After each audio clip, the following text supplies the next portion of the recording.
Good day. My name is Seilane, and today I'll be speaking on a thinker to which I propose his tenets are the very axioms that we hold in society today, not only from the perspective of our constitution, but as well as from the perspective of our modern moral philosophy, so to speak, right? The thinker that I'm speaking on today is none other than the philosopher by the name of John Stuart Mill. The reason why I think that we need to study John Stuart Mill in the history of economic thought is for the very fact that John Stuart Mill emancipated pre-classical and classical economics from a natural law philosophy, so to speak, right?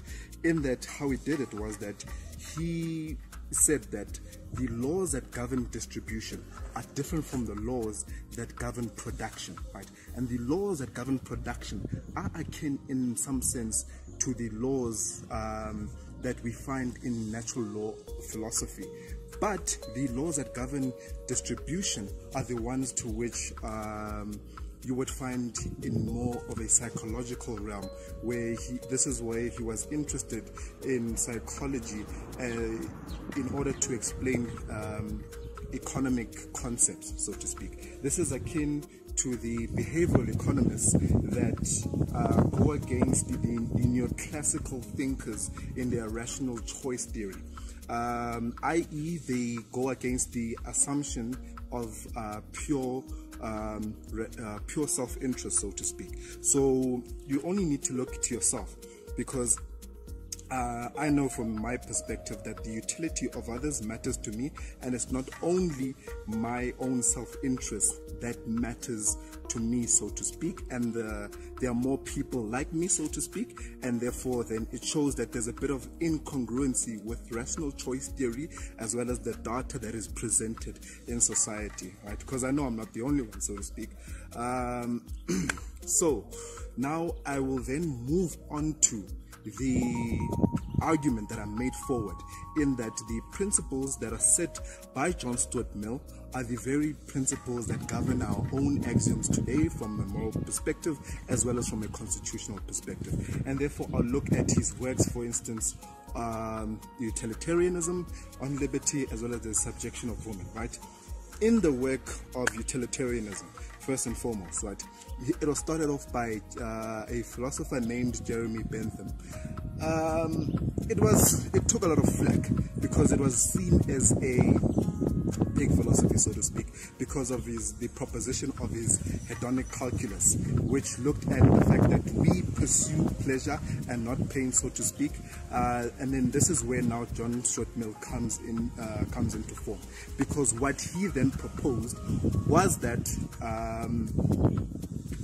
we as human beings, how he did it was that he said that there's a qualitative difference between pleasures, higher pleasures and lower pleasure, right? So for instance, if I pursue, me and you pursue mathematics, poetry, philosophy, economics, so to speak, it is better than me or you sitting on a couch watching Netflix, eating junk food, right? So that's a form of a lower pleasure. It gets flagged because it's seen as an elitist philosophy, and another thinker such as Jean-Jacques Rousseau would probably have no problem with such an assertion, because he was a elitist, so to speak, himself, or he loved the elitist perspective himself.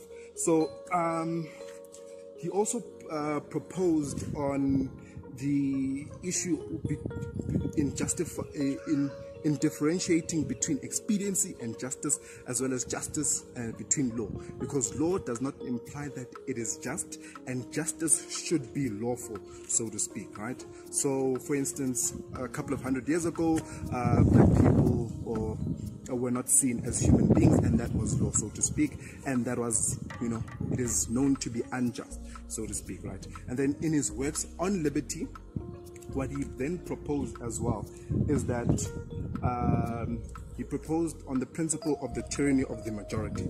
So he said that we should be very, very, very careful of people that propose that they are doing things for the benefit of mankind, because usually those people can become politicians, or usually are politicians or leaders of some sort that will eventually tyrannize society, and society will become a tyranny on the individual, so to speak, because society conforms to certain norms that do not allow society to rigidify itself so that it can have some form of progress. So that was basically just the gist of what he was working on in regards to on liberty. Now to the subjection of women. A radical feminist such as Harriet Taylor was, I would say, very influential in the work of Mill, right?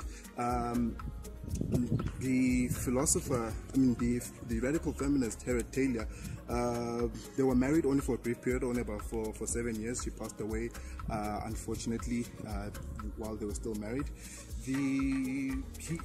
The propositions that he laid forth in the subjection of women was that marriage was, so to speak, worse than slavery. Worse than slavery.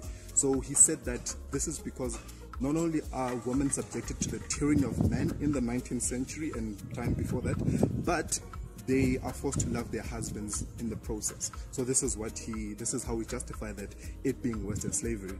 He also then proposed that in Parliament that women should be emancipated. Women should have equal rights. Women should be given the rights, so to speak, to free speech. They should be given the rights to equal share in the means of production and equal opportunity and so forth. So those are the propositions that he laid forth in his book, in The Subjection of Women, and a great deal of it was dedicated to his late wife Harriet Taylor. Thank you.